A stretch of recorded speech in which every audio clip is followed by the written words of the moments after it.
Se você puder, deixa aí a sua Bíblia aberta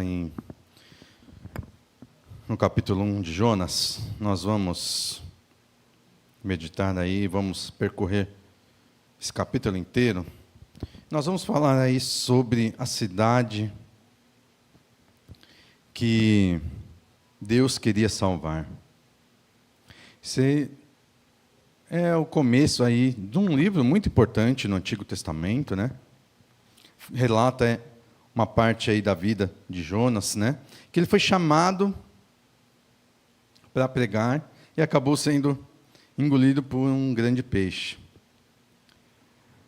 E essa história de Jonas é uma revelação, inclusive autenticada pelo próprio Jesus, sobre o que ia acontecer com Jesus. O próprio Jesus disse que ele não daria outro sinal a não ser do profeta Jonas, que ficou 3 dias e 3 noites dentro de um peixe, que Jesus também ficaria, né, morto, né, no seio da terra. Então, essa história foi utilizada até pelo próprio Jesus, foi, vamos dizer assim, autenticada por Jesus. E é um livro que nós, apesar de pequeno, é muito apropriado para nós estudarmos nos dias de hoje, à luz do que acontece no mundo, né? E nós vamos entender aí um pouquinho do porquê nós podemos utilizar para nosso aprendizado nos dias de hoje. E vamos começar aí, dissecando um pouquinho o primeiro e o segundo versículo desse capítulo aí de Jonas, que a gente vê aí o chamado de Deus para salvar a cidade lá, cidade de Nínive. E Deus chamou o seu servo para ir levar a palavra dele lá. E há uma razão para isso, né? Deus fala que a iniquidade era tamanha naquela cidade que chegou até a ele. Então, no meio daquela iniquidade toda, não teria como surgir do nada a palavra de Deus. Então, Deus chama alguém de fora para ir lá pregar. Essa pessoa era o profeta Jonas. E um pouquinho mais para frente, acho que no capítulo 3, se não me engano, Deus coloca uma contagem regressiva para a cidade. Se não me engano, era 40 dias. Começava ali, então, algumas semanas para a destruição cair sobre aquela cidade. E nós sabemos como isso, naqueles tempos, acontecia, que Sodoma e Gomorra, por causa do pecado, também foram destruídas. Mas Deus estava dando a chance através do profeta Jonas. E essa contagem regressiva aí era para a vida acabar, para a cidade ser exterminada, para acabar toda e qualquer motivo de pecado e de iniquidade que estava sendo ali muito forte naquela cidade. E se nós fôssemos olhar com olhos humanos, com um olhar simplesmente assim carnal, e visse que a cidade estava naquela situação, nós poderíamos até falar assim, para essa cidade não tem esperança. Do jeito que estava, se até Deus, nós lemos que chegou até Deus a iniquidade daquele lugar, essa cidade aí, o destino é igual Sodoma e Gomorra. Mas havia uma esperança, sim. E essa esperança se baseava no profeta Jonas, porque ele foi chamado para levar a palavra de Deus. Mas o que ele estava fazendo quando ele foi chamado? Eu li aqui a versão NVI, que no versículo 2 está escrito assim, vá depressa à grande cidade de Nínive. Mas se a gente lê em outra versão, na Revista Corrigida, está escrito assim, levanta-te e vai à cidade. Se ele estava pedindo para levantar, porque ele estava deitado. Ele estava tranquilo, né? Ele não estava nem um pouco preocupado. Então, pelo que dá para entender aí, ele estava descansando. Ele não estava preocupado com nada. Será que essa posição de Jonas, logo quando ele foi chamado, não representa um pouco da gente, não? Da nossa igreja? Como o pastor gosta de falar, né? Deitado eternamente em berço esplêndido. Será que essa posição de, minha vida está boa, estou aqui recebendo a palavra de Deus, me alimentando, eu não estou precisando de mais nada aqui, tudo que eu preciso já está vindo até a mim. Será que não é uma posição de uma igreja que pode ser até chamada de dormente? E Nínive, essa cidade que estava morrendo lá em pecado, será que não pode representar para a gente também? O mundo de hoje, em pecado, que precisa de ouvir a palavra de Deus. Então, o chamado aí que a gente vê nos versículos 1 e 2, é um chamado a um profeta que estava relaxado, tranquilo, sem preocupações, para anunciar a palavra de Deus num lugar cheio de pecado. A gente vai continuar um pouquinho, lá no versículo 3, a gente vai ver sobre a condição que estava o coração de Jonas. Lendo aqui o versículo 3, está escrito assim: Jonas, porém, fugiu da presença do Senhor, dirigindo-se para Tarsis. Desceu à cidade de Jope, onde encontrou um navio que se destinava àquele porto. Depois de pagar a passagem, embarcou rumo a Tarsis para fugir do Senhor. Ali a gente já vê essa atitude dele, um pouquinho de rebeldia e desobediência. Deus fala para ele ir para um lugar, ele vai para o ponto contrário. Ele fala para ir para leste, ele vai para o oeste, ou o contrário. Pede para ir para o ocidente, ele vai para o oriente.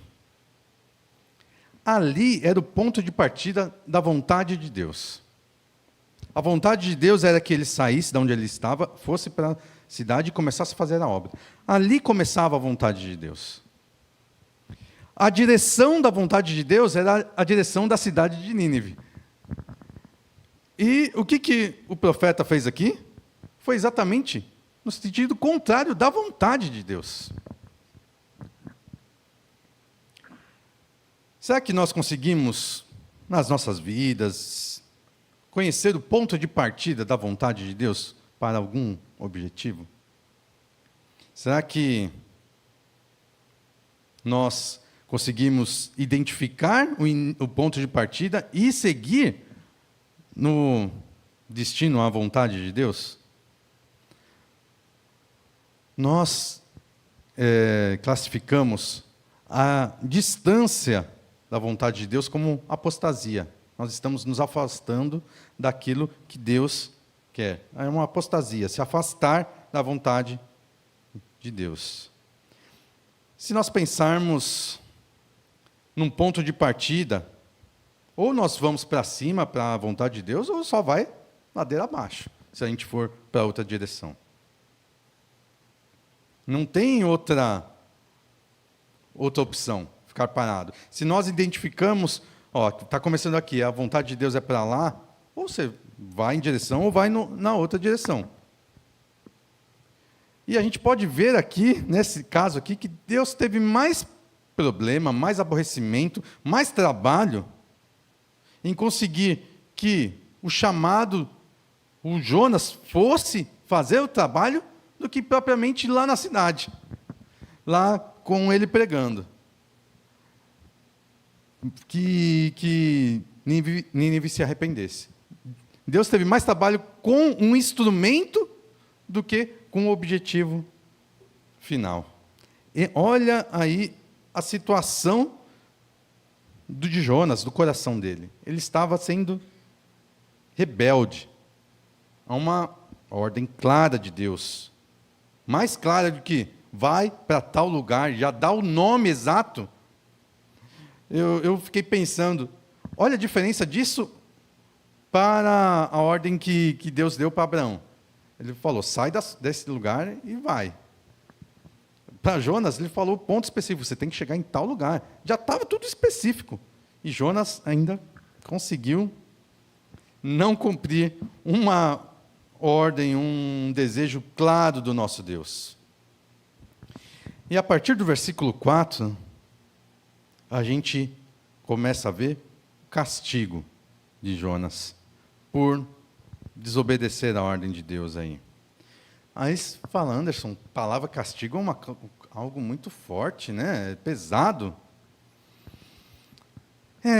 Mas aí a gente vai usar uma outra palavra de Deus para analisar aqui sobre esse castigo. Se você puder, abra aí a sua Bíblia, em Hebreus, no capítulo 12.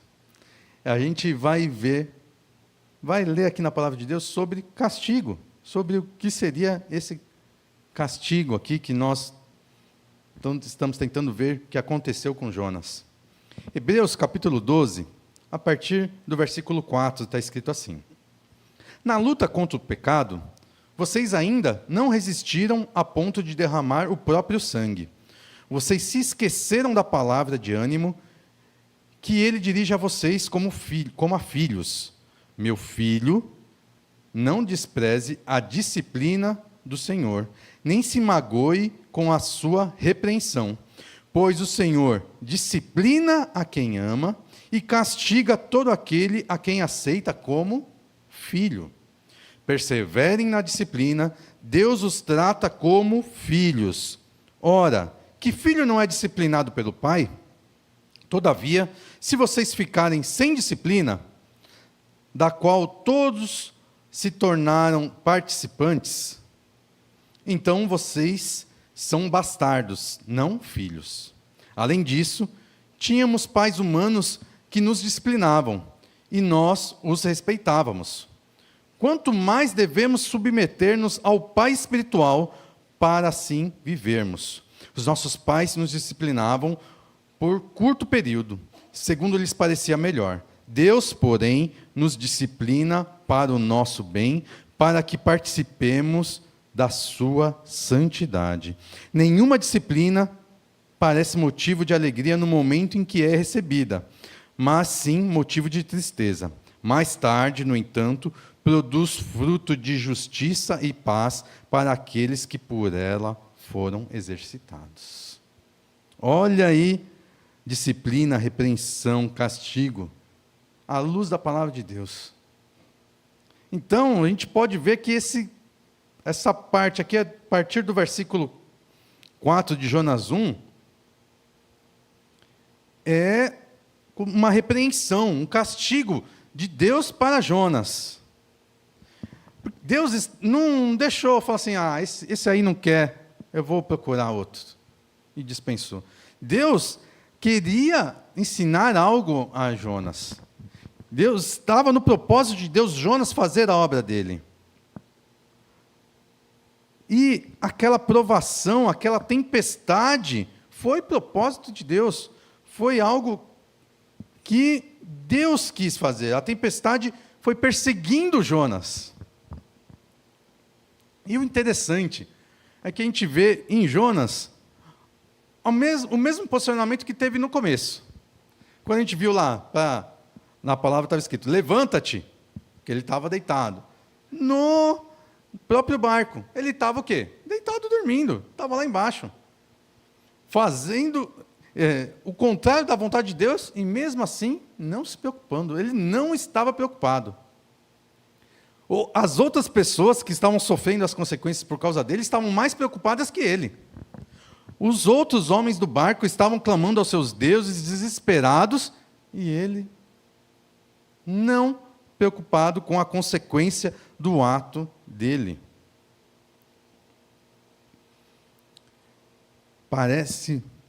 isso, se a gente for pensar, pode ser comparado a uma provação, um momento difícil nas nossas vidas. Se a gente fosse só olhar para aquele ponto, um barco no meio da tempestade, sem saber do pano de fundo, a gente vira, nossa, que terror, uma tempestade aí, todo mundo prestes a morrer. Mas quando a gente consegue olhar tudo de fora, sabendo da história, a gente vê o propósito de Deus para aquela provação, para aquela situação. Interessante foi ver a reação dos marinheiros, muito diferente da de Jonas. Eles tentaram clamar pelos deuses deles. Na hora da provação, eles foram para os deuses deles. Jonas ali estava dormindo. E aí eles chegaram ao ponto de chegar e perguntar para Jonas: o que você fez para o seu Deus estar fazendo isso aqui com a gente? No versículo 10, eles questionam.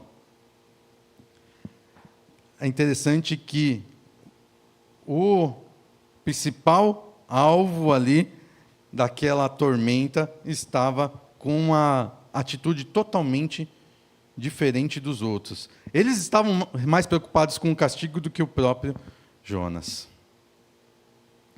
E aí, a partir do versículo 11, a gente vê a história que Jonas é capturado pelo peixe.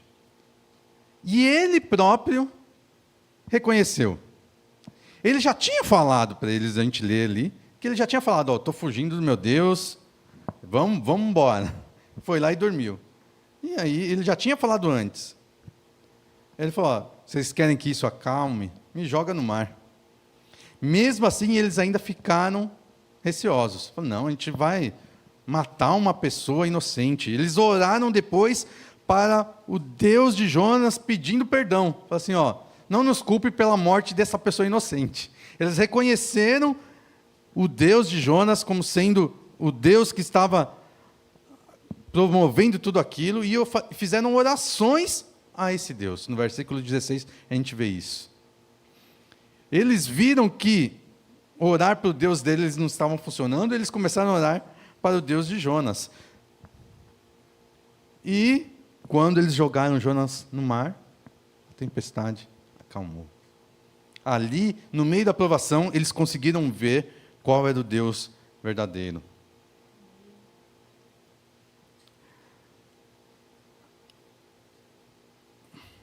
Um milagre que aconteceu ali, de depois, mesmo no mar lá, Jonas ter sido capturado pelo peixe, foi porque Deus tinha algo a fazer através da vida de Jonas. Mas toda essa tormenta, todo esse barulho, todas as pessoas que passaram por problemas, disso tudo não teria acontecido se ele tivesse aceitado e tivesse ido fazer a obra de Deus. E a contagem regressiva da cidade estava lá. Que Deus já estava querendo trazer a destruição para aquela cidade. Meus irmãos, o mundo está aí. E como que está o nosso coração? Está igual o de Jonas? Calma, não está acontecendo nada.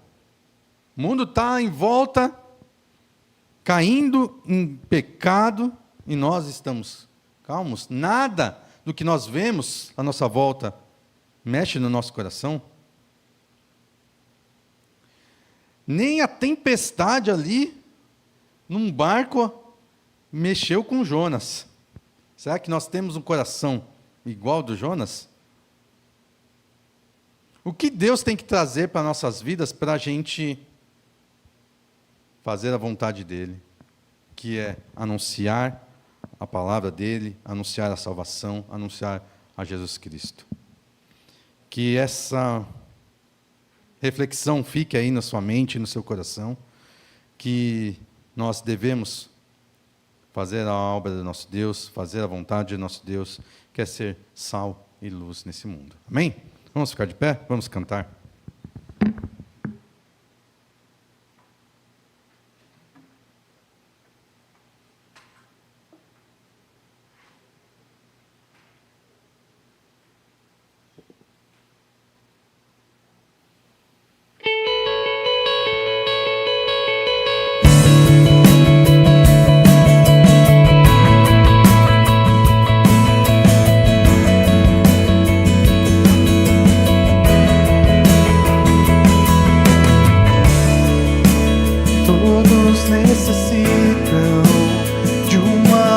perfeito,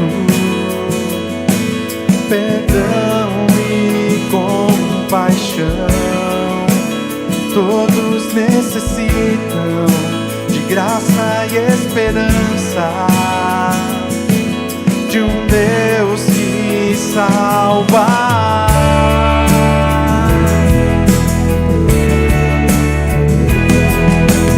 Cristo move as montanhas e tem poder para salvar, tem poder para salvar, para sempre, autor da salvação. Jesus a morte venceu, sobre a morte venceu.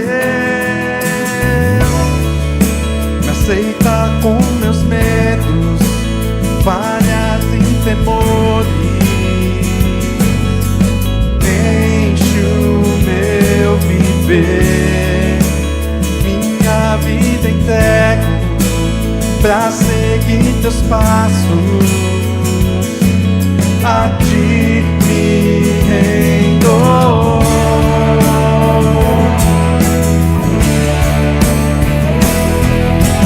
Cristo move as montanhas e tem poder pra salvar, tem poder pra salvar, pra sempre, autor da salvação.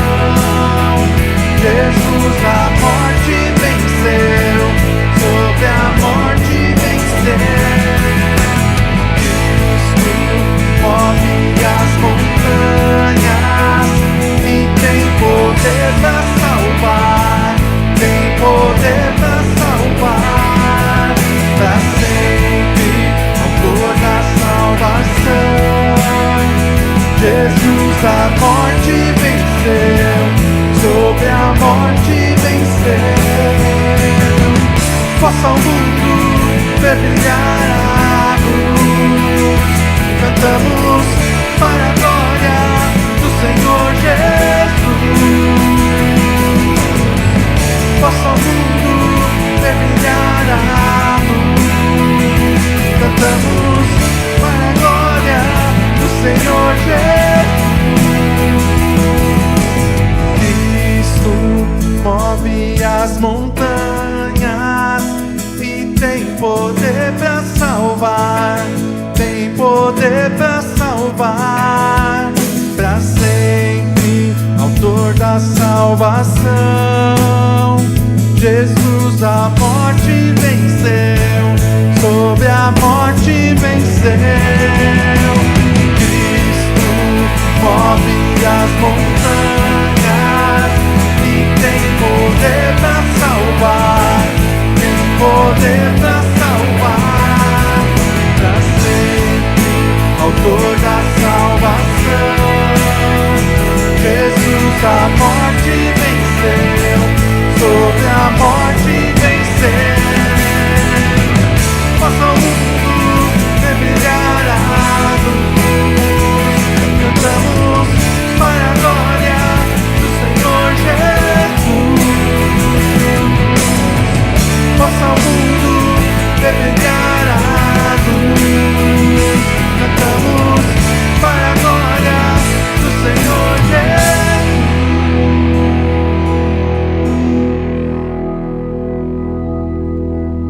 Senhor, que nós possamos fazer isso de coração, que nós possamos fazer brilhar a Tua luz, ser luz nesse mundo, ser sal nessa terra, Senhor Jesus, que nós possamos levar a Tua palavra.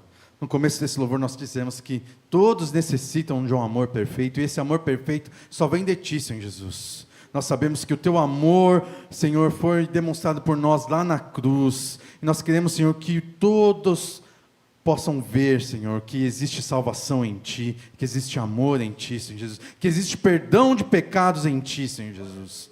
Nós cremos num Deus que é amoroso, um Deus que nos acolhe, que nos perdoa, Senhor, que nos salva, que nos cura. Ó Senhor, que nós possamos demonstrar isso ao mundo, que nós possamos ser, Senhor Jesus, reflexo do Teu amor para esse mundo, Senhor Jesus.